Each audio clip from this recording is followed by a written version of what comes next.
राधे राधे मित्रों, आशा करती हूँ आप सब लोग अच्छे होंगे। मैं भी अच्छी हूँ। आइए, हम लोग कल ध्वनि और वर्ड पढ़े थे।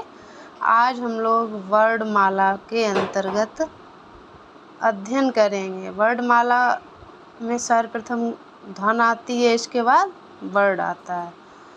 अब वर्ड को हम लोग कैसे परिभाषित करें हैं, देखिए। वर्डों के व्यवस्थित समूह को वर्णमाला कहते हैं। वर्ड को कल हम लोग अध्ययन कर लिए थे, आज वर्णमाला में आए हैं। तो वर्णमाला में वर्डों का जो व्यवस्थित समूह है उसको हम लोग वर्णमाला कहते हैं। अब वर्डों के उच्चारित समूह को वर्णमाला कहते हैं। नंबर 3 परिभाषा है, वर्डों के समुदाय को वर्णमाला कहते हैं। ये प्रश्न पूछ लिए जाते हैं, वर्डों के समुदाय को क्या कहेंगे? वर्ड कहेंगे, शब्द कहेंगे, स्वर कहेंगे या वर्णमाला कहेंगे? तो क्या कहेंगे? वर्णमाला। ठीक। उच्चारण की दृष्टि से वर्णमाला को 2 भागों में बांटा गया है। कौन कौन से 2 भाग हैं? स्वर और व्यंजन। ठीक। आइए अब हम लोग स्वर का अध्ययन करेंगे। स्वर के अंतर्गत देखेंगे कौन कौन से वर्ड आते हैं, कितने प्रकार के स्वर होते हैं। आइए, स्वर उन वर्डों को कहते हैं जिनका उच्चारण स्वतंत्रता से होता है, अर्थात जो व्यंजनों के उच्चारण में सहायक होते हैं। स्वर को किसी दूसरे व्यंजन या स्वर की सहायता नहीं लेनी पड़ती है। स्वर अपने आप में स्वतंत्र वर्ण है। स्वर का खंड भी नहीं हो सकता, अखंडित होता है, और स्वर की सहायता से ही व्यंजन बोले जाते हैं। स्वतंत्र रूप से बोले जाने वाले वर्ड स्वर कहलाते हैं। अब हिंदी वर्णमाला में स्वर कितने हैं? 11। और कभी कभी क्वेश्चन पूछ लिया जाता है, देवनागरी में कितने स्वर हैं? 11। कौन कौन से हैं? लघु आ, दीर्घ आ, लघु ई, दीर्घ ई, लघु उ, दीर्घ उ, ऋषि, ए, ऐ, ओ, आ। अब स्वर का वर्गीकरण। स्वरों का वर्गीकरण 3 भागों में हुआ है। कौन कौन से? ह्रस्व स्वर,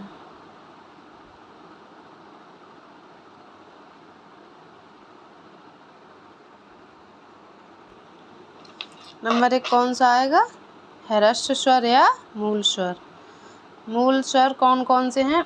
छोटा आ अर्थात लघु आ, लघु ई, लघु उ और ऋ। जिन स्वर की उत्पत्ति किसी दूसरे स्वरों से ना हुई हो, जिन स्वरों की उत्पत्ति किसी दूसरे स्वरों से ना हुई हो, उन स्वर को हम लोग मूल स्वर कहेंगे, अर्थात ह्रस्व स्वर कहेंगे। ह्रस्व स्वरों की संख्या कितनी है? 4। नंबर 2 आता है दीर्घ स्वर। मूल स्वरों के मेल से बने स्वर दीर्घ स्वर कहलाते हैं। एक मूल स्वर में उसी मूल स्वर को जोड़ा जाए तब दीर्घ स्वर उत्पन्न होता है।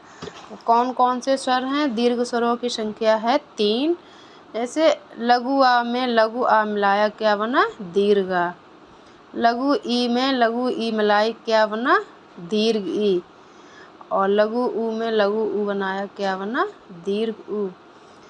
जिस स्वर में उसी स्वर को जोड़ा जाए उससे दीर्घ स्वर बनेगा। दीर्घ स्वरों की संख्या कितनी है? 3। इसके बाद नंबर 3 आता है संयुक्त स्वर। भिन्न भिन्न स्वरों के मेल से जो स्वर उत्पन्न होते हैं वो संयुक्त स्वर कहलाते हैं।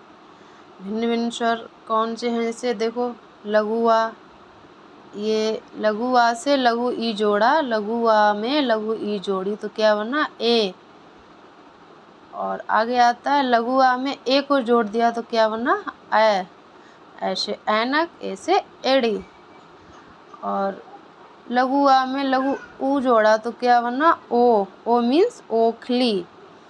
लघु आ में लघु ओ अर्थात ओ जोड़ा तो क्या बना? औ। औ से औरत।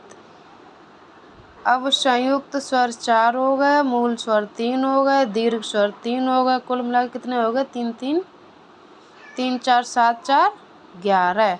यहाँ देखो एक बार फिर रिवाइज कर लो। मूल या ह्रस्व स्वरों की संख्या कितनी है? 4। कौन कौन से हैं? मूल स्वर कौन कौन से हैं? लघु आ, लघु ई, लघु ऊ और ऋषि ऋ। दीर्घ स्वर कौन कौन से हैं? 3 है। कौन कौन से हैं? दीर्घ आ, दीर्घ ई, दीर्घ ऊ। अब आते हैं संयुक्त स्वर 4 हैं। कौन कौन से? ए और ओ औ। आगे वीडियो में हम लोग मात्रा के आधार पर स्वरों के भेद पढ़ेंगे, वो आपको अगले वीडियो में मिल जाएगा। तो आपको हमारे साथ पढ़ के कैसा लगा? अच्छा लगा हो तो please like, share and subscribe करना ना भूलें। Thank you. राधे राधे। आगे आपको किस चीज़ की वीडियो चाहिए, कौन से टॉपिक पे वीडियो चाहिए, आप मुझे कमेंट सेक्शन में ज़रूर बताएं। मैं आपकी समस्या ज़रूर सॉल्व करूँगी। Thank you. राधे राधे।